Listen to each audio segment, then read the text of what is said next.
Hi folks, David Jameson here, editor of Conter.scot, and for this video wanted to take a step back and look at the big picture of the global system, global capitalism under the impact of the COVID-19 pandemic. And I'm joined for this discussion by George Kerevan. How are you doing?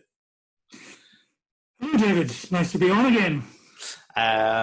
Who has written an epic overview, a kind of tour de horizon of global capitalism in its current juncture, which addresses many of the kind of open questions that COVID-19 has engendered about the state of capitalism, domestically, for example, to our own economy and our own system, but also as a global system.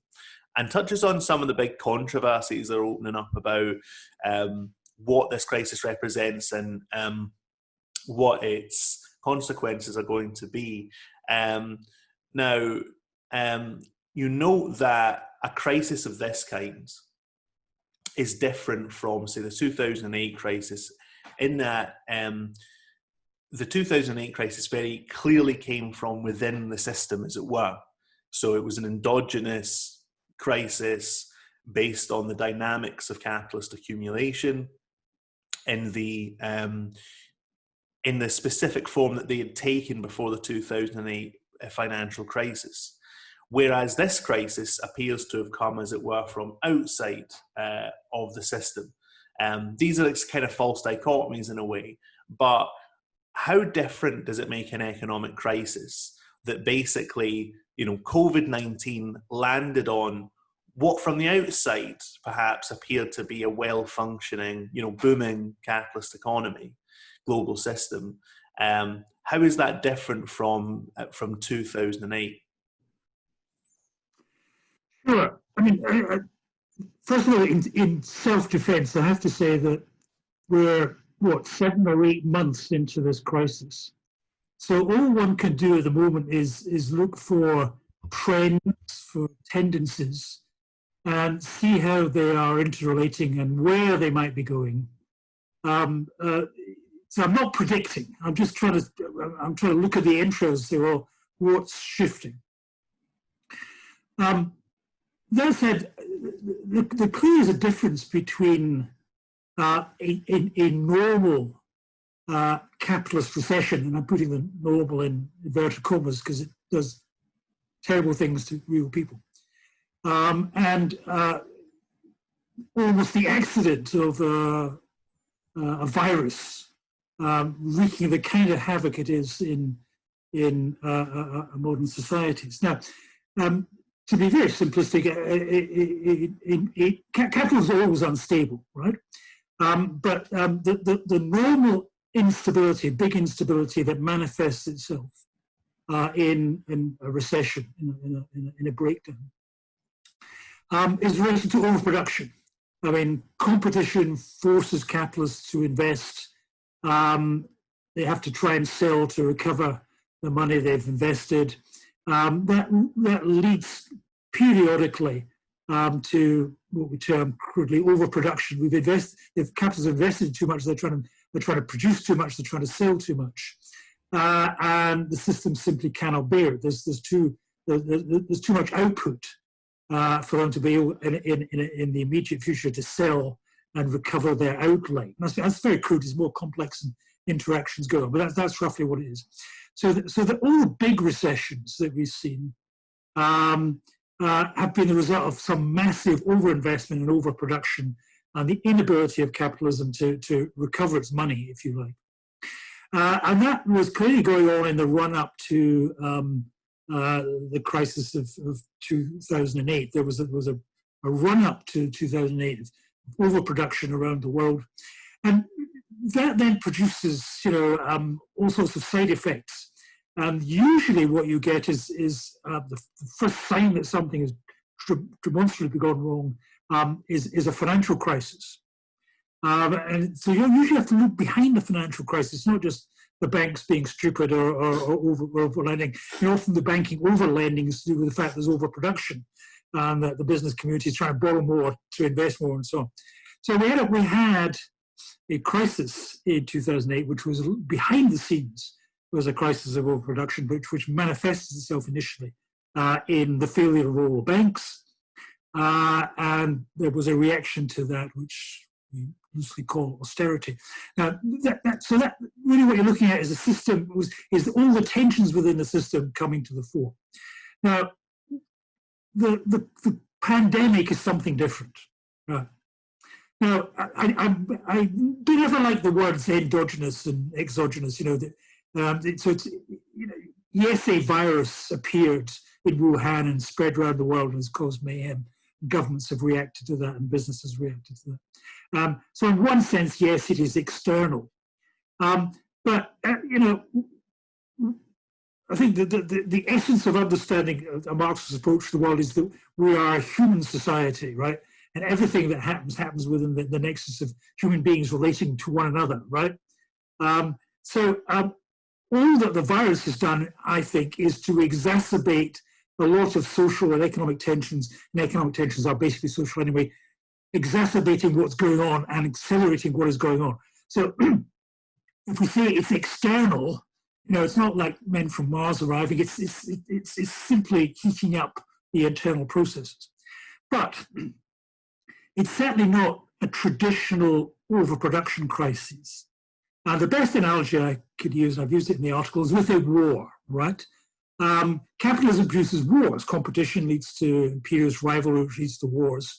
Often the wars are, in their inception at the moment they happen, they seem to be accidental, like when the Archduke Ferdinand gets shot and everything unravels.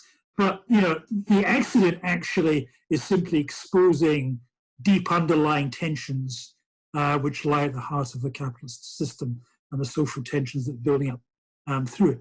So what I think is happening here is something like a war analogy, something external in also political, pandemic accident, and it's causing states and capitalist groupings to respond. We can predict, they respond because the capitalist system imposes certain laws on people and how they behave. It limits, they operate within the limitations imposed by history. People are responding, and the virus is making them respond perhaps more quickly than they would. So, in tensions that are already there, which we can talk about in a minute, are being reinforced and are coming out in a much more rapid fashion.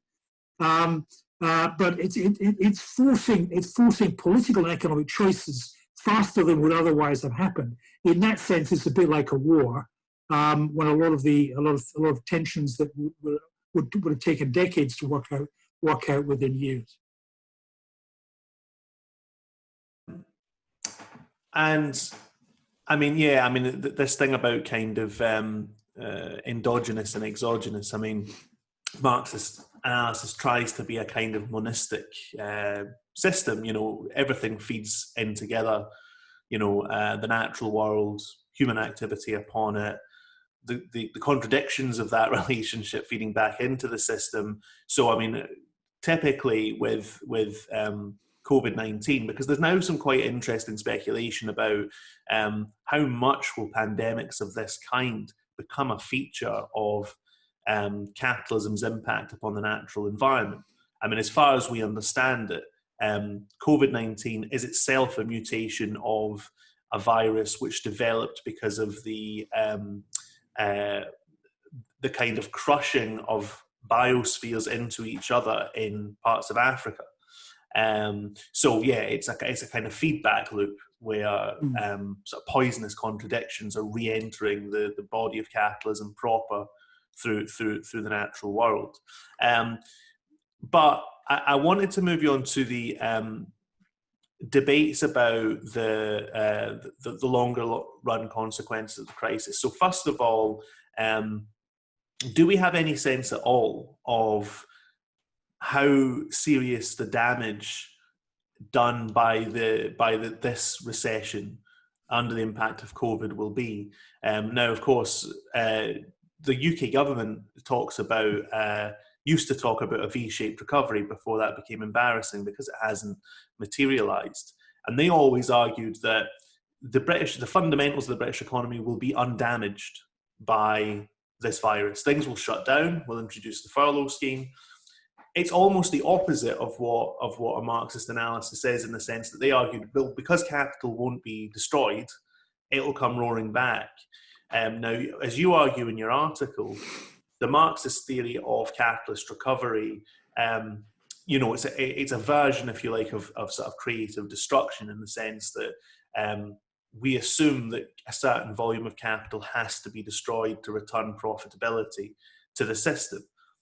Do we have any sense of that capital actually is being destroyed in this process? I mean, is damage actually being done, or once the exogenous, the external influence is removed, will things simply return to where they were, as it were, at the start of this crisis? Well, as you say, capitalism proceeds by hiring labour power, organising that labour power, and that creates value, and the value gets locked up in the machinery and the goods that have been produced. Now, the problem for capitalists is to get that value back out by selling the produce, turning it back into money, and then continuing the cycle of investment. The starting point for this crisis is what happened in 2008, when there should have been a much deeper destruction of capital, and that might have lowered the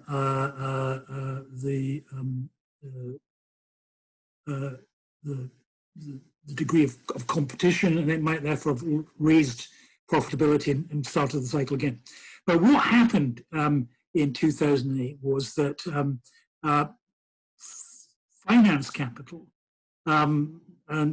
very much forced Western governments to engage in what we call quantitative easing, essentially printing money, and creating a way of creating a boom in share values that kept companies alive when they shouldn't have, through sheer competition in the open market.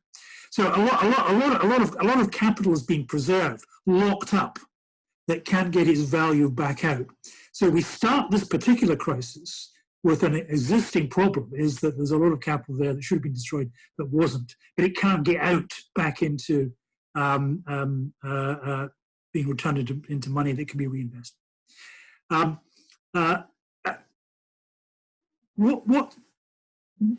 So two things are really going to happen. Either there will be, a destruction of capital in the next few years, and all the evidence is we're not going to have a V-shaped recovery, but it's going to be much longer. It's going to take to at least, even assuming there is a recovery, we're not going to get back to normal to something like the mid-decade in terms of output and normal activity. Now, it looks to me much more likely that specific sectors are going to be very badly hit. And you can see clearly the tourism sector. And that was serving as a market for aircraft and for property development and hotels and so on. So there was a physical infrastructure. And if that market is ripped apart by the pandemic and the response to the pandemic through the lockdowns, then a lot of capital is locked up there, is going to be destroyed. The hotels are going to be empty. The aircraft companies that make the airliners, I mean, Boeing is laying off a fifth of its workforce, it's just announced. So specific sectors are going to be impacted. It doesn't seem to me yet that there's evidence that core sectors and the rest of capital are going to be wiped out. The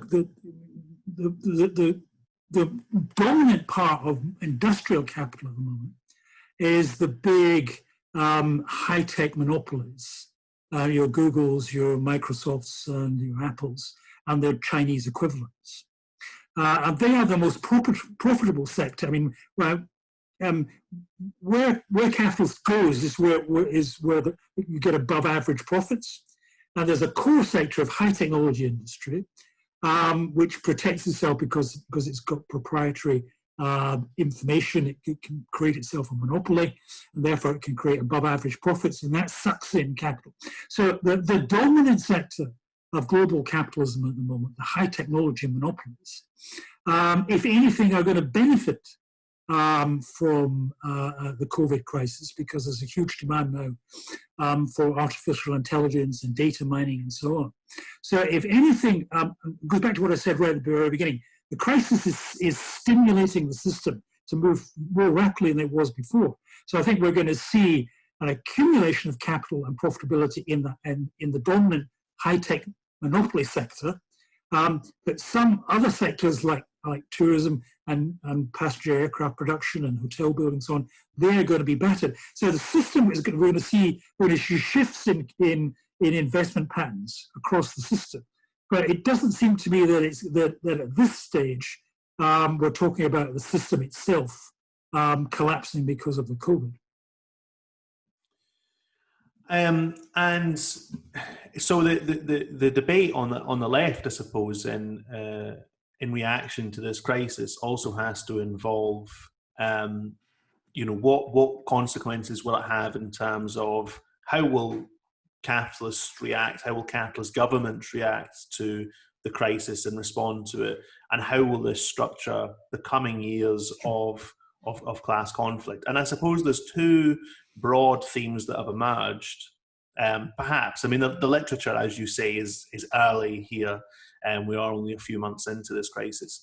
But one theme that has emerged is the belief in a return to a 2010 through 20 style austerity bout. Some socialist writers have argued this, but also, it's not based on nothing. There are elements of the capitalist class who are arguing precisely this, though often ones who were associated with that 10-year austerity drive, and they have a certain interest in arguing for it. So both David Cameron and George Osborne are arguing for new rounds of austerity. But that has a certain... This is a bit like Tony Blair calling to bomb everywhere. Yesterday's men, yes. Exactly. It has a certain kind of... They're doing it for reasons of... to say we were right, even though everyone can now see that they're not right. And then another argument which has emerged, and which I think is superficially very appealing because of the ways in which states have acted around the crisis, is this idea that we're entering a new phase of state capitalism, perhaps after the model of China being one of the states which has responded relatively efficiently to the crisis. This is an argument which has been emerging for a while, I think, but it has certain miscomprehensions attached to it. So first of all, I mean, your view on the idea that we can go into another bout of austerity, and then second of all, the controversies around state capitalism. Sure. Right, austerity. Now, it's my mission in life to try and persuade the left to stop thinking superficially and impressionistically and looking at what politicians say or what politicians do. Political parties, politicians represent deeper class forces, not always immediately, not always perfectly, but what George Osborne says, isn't what's the truth. The truth is what are the forces, the capitalist forces, the investment forces, the forces trying to return capital to money, what we call valorization, these deeper things going on. Now,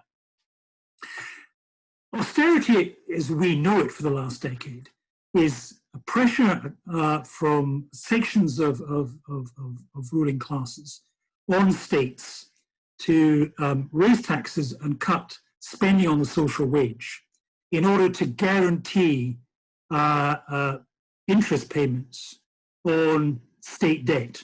So this is pressure coming from essentially that bit of finance capital, the commercial banks themselves, which hold a lot of government debt as security, and big pension funds. So that's where the pressure came from, and those a section of finance capital which had come closest to death in 2008 because they'd been lending to each other and they'd made really stupid investments in things called derivatives, which they didn't really understand. So it's a pressure. The austerity is a pressure from a particular part of finance capital that's mostly concerned with just getting its money back, having lent it to the various state, particularly Western states. Now, there are other bits of finance capital and industrial capital that actually think that austerity is against their interests. The big high-tech monopolies earn their money not so much from you and I going and buying a phone. They earn huge amounts of money, increasingly more and more money, more and more profit from selling to the state. Therefore, I mean, they want the state to spend money. There's the architecture of finance capital in the neoliberal era, something I've tried to explain in the article. It's become much more complex. The zoology of finance capital has become much more complex. So there are new bits of finance capital, such as private equity funds, which is groups of which capital is giving the money to particular funds that they invest in shares. But what equity funds are trying to do, they work on a 5-year cycle, is to try and boost companies' investment sufficiently and get capital back out. And they want markets. They want people spending money. They want government spending money. So to cut a long story short, there are parts of evolving finance capital, the hedge funds, the investment banks, the private equity funds, who actually favour the state expanding its sales and expanding consumption by cutting taxes and so on. So there's always contradictions between different bits of the capitalist system. Now, what I think COVID is doing, the pandemic is doing, is actually providing an excuse to accelerate state-supported expansion of consumer and private and industrial demand, state demand. And that favors a particular wing of finance capital and the big high-tech monopolies. Now, when you get tensions between different parts of capital, then reality will play itself out over the next 5 or 10 years, and we'll see who wins. To my mind, given COVID and given the popular response to COVID, that section of finance capital and monopoly, high-tech capital, that wants an expansion of spending, because basically we're in a down cycle where there's deflation, they want that reversed, and they want to use the state machine to reverse that. That's why I think that the model of austerity we've seen for the last decade is on its way out. Now, I have to make one very important caveat here. Do not think that means that ordinary working people and the world's peasants and the 2 billion people who live in shanty towns in the global south, that suddenly life is going to get better for them. The end of austerity does not mean that life gets better for the people who make value in this world. They'll just be exploited in a different way. And I've gone on in the article to explain, for instance, that I think that if we do move into a phase of increased phase of accumulation, it will be accompanied by a phase of increased exploitation of the workforce. And this shift to home working, which allows capitalist firms to, not to bother spending money on factories and offices, which is good for their profits. A move to home working, which atomizes the working class, means that the work rate can be increased, and it means we'll all be working, on our computers, and the algorithms will be counting our keystrokes and telling the big capitalist machine in the sky that we're not working hard enough, and we'll be on piece rates and be having, you'll have to do X number of keystrokes per hour to get your wage at the end of the week.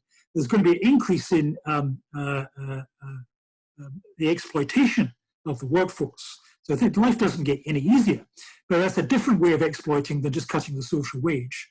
So that's why right. So the bottom line is, pandemic reinforces certain tendencies which were already beginning to appear, and certain tensions were beginning to appear between sections of the ruling class.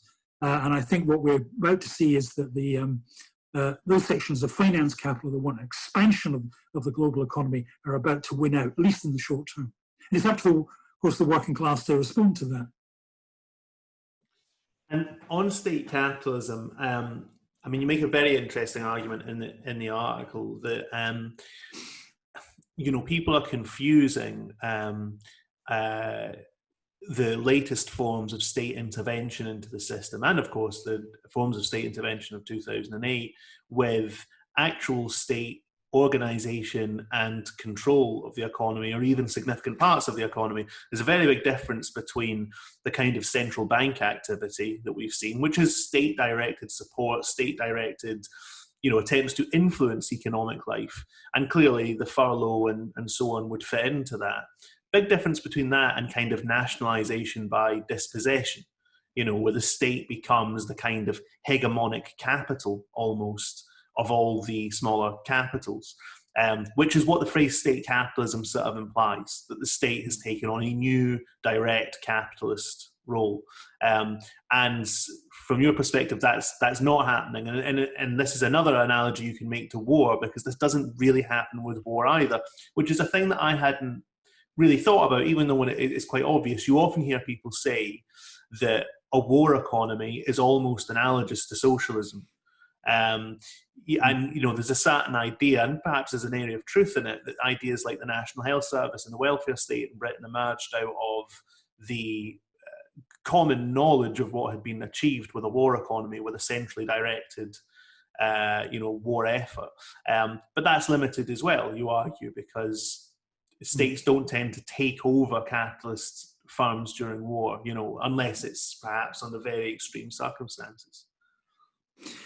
Yeah, I mean, the phrase state capitalism is on one hand very woolly, and on the other hand, socialists for the last 100 years have, fallen out big time with each other, trying to define what they mean by it. Right.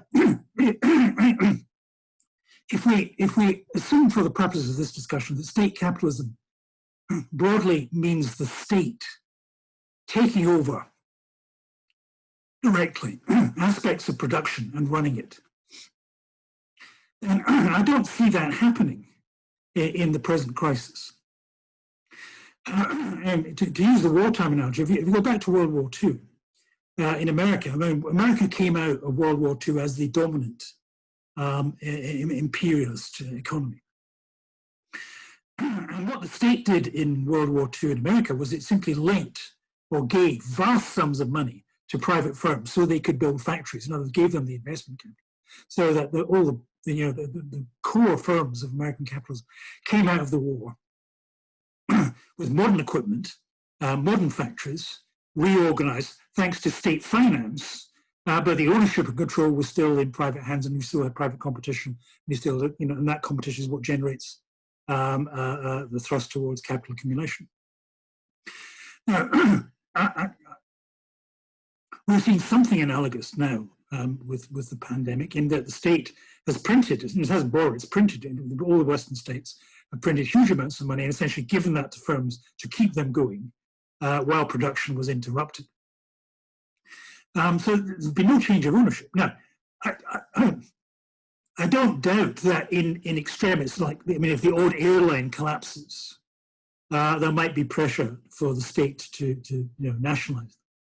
But normally when you get nationalization, when the state takes over productive assets, it rises from pressure from the owning class, which is about to lose its shirt, for the state to take over loss-making industries, so that the private capitalist class can get its money out, can valorize its investments, and leave the baby with the state, and therefore with the mass of working class taxpayers. And that's, for instance, what happened in Britain in the great wave of nationalisation post World War II in Britain, when coal and railways were nationalised. Those were industries which were clapped out. The ruling class hadn't invested in them for decades. They were loss-making, and though there was progressive elements to that nationalisation, and what happened was the state then did the investing that the capitalist class had refused to do.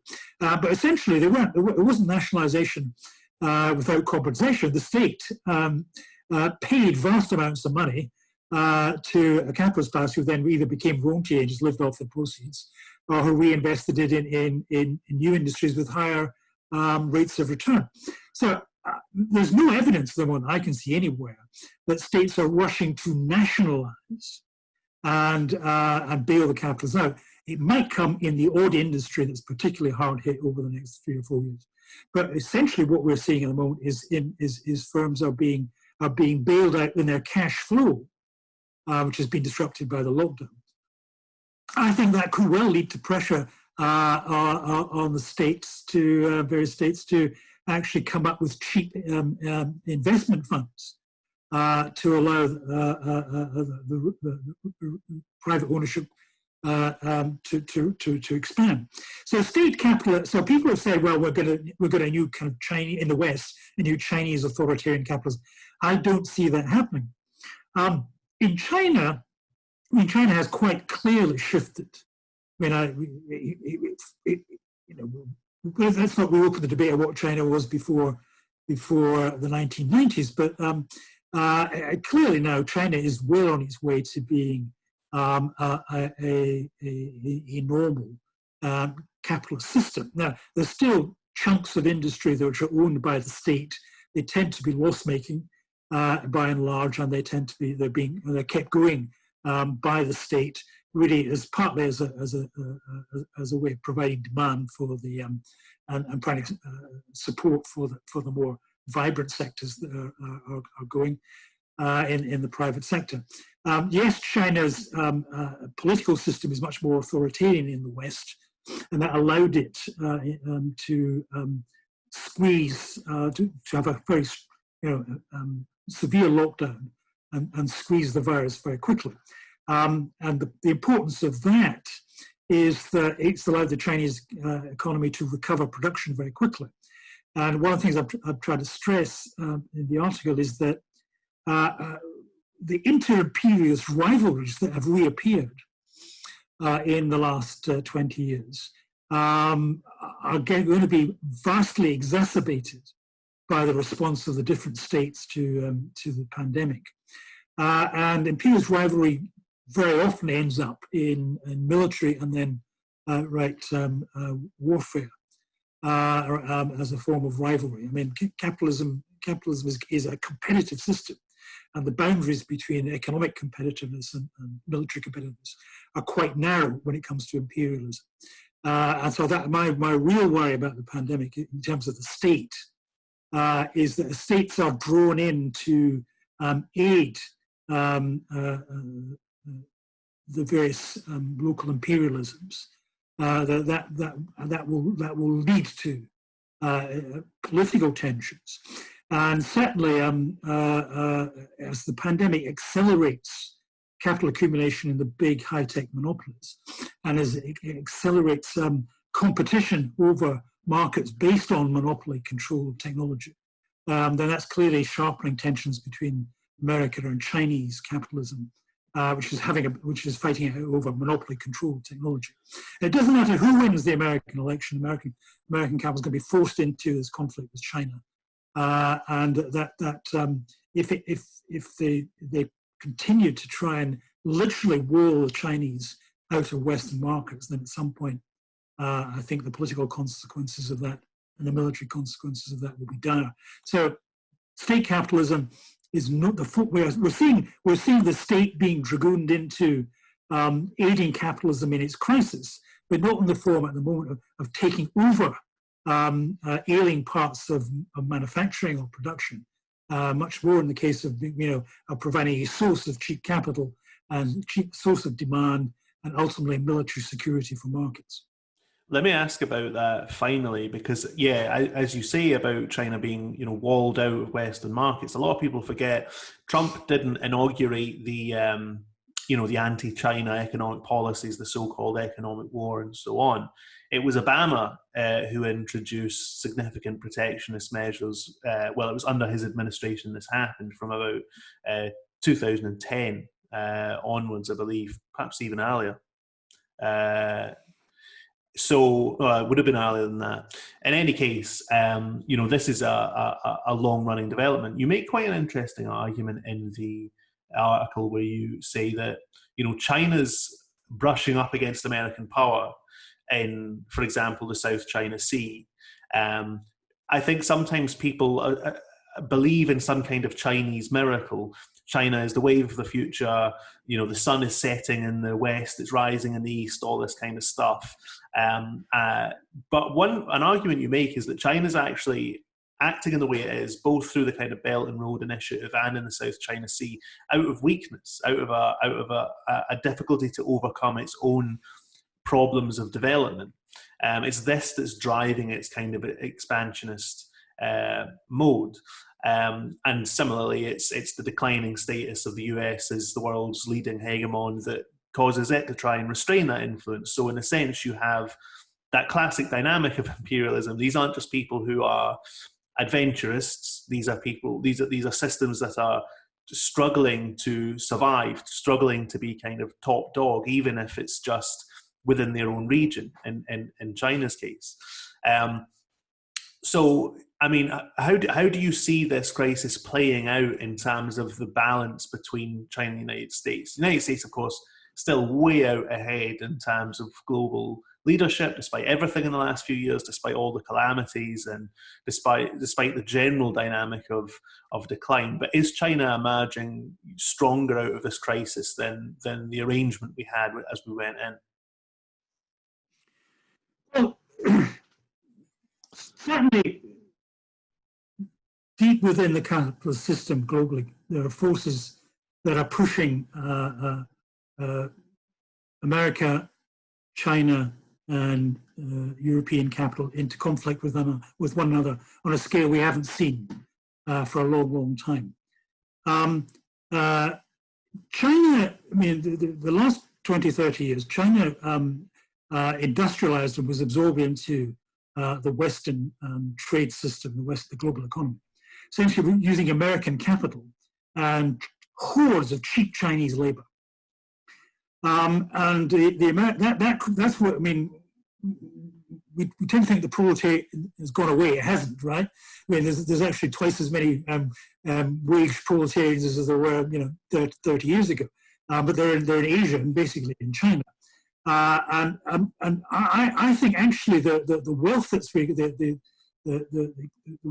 short wave of expansion in capital accumulation that we've seen really since the 1990s probably has less come from raising the rate of exploitation in the West as actually just the vast, absolute expansion of value creation amongst this huge new Chinese proletariat. But this has done two things. The Chinese, and Chinese capitalists have got fed up with the Americans actually sucking all the value out.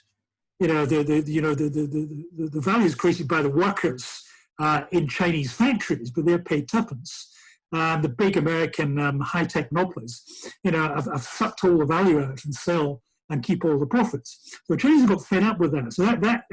So there's growing competition between Chinese, growing Chinese high-tech monopolies, which have the advantage of a huge internal market, which they have walled off from the Americans. So they're competing now with American high-tech. So that is the fundamental core of the political tensions we're seeing. It's not because there are politicians in the White House or politicians in Beijing. There's deep capital forces. The other thing that's happening in China is because they've run out of labor reserves. They've used up all their labor reserves. So they are forced to, they can't just accumulate capital by hiring more workers. They are now being forced to try and raise rates of exploitation.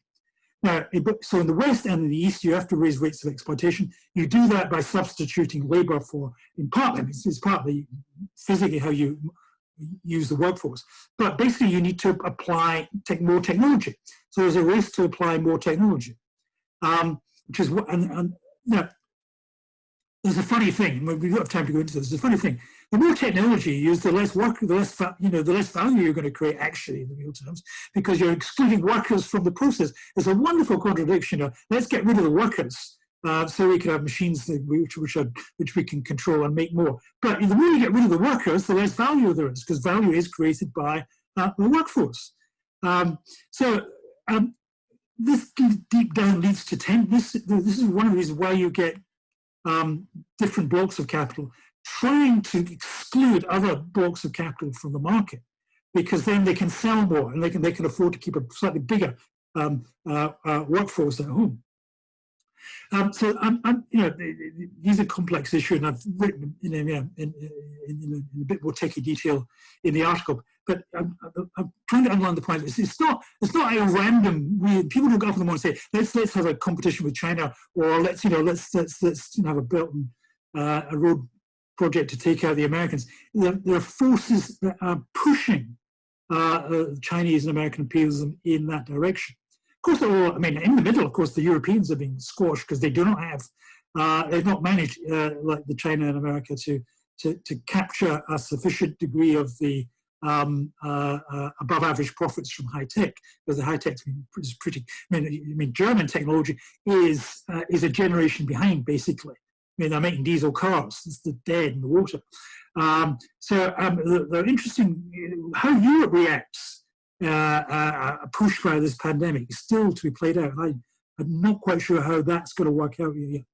And in America, of course, there's a big fight between sections of domestic capital which have average or below average profits.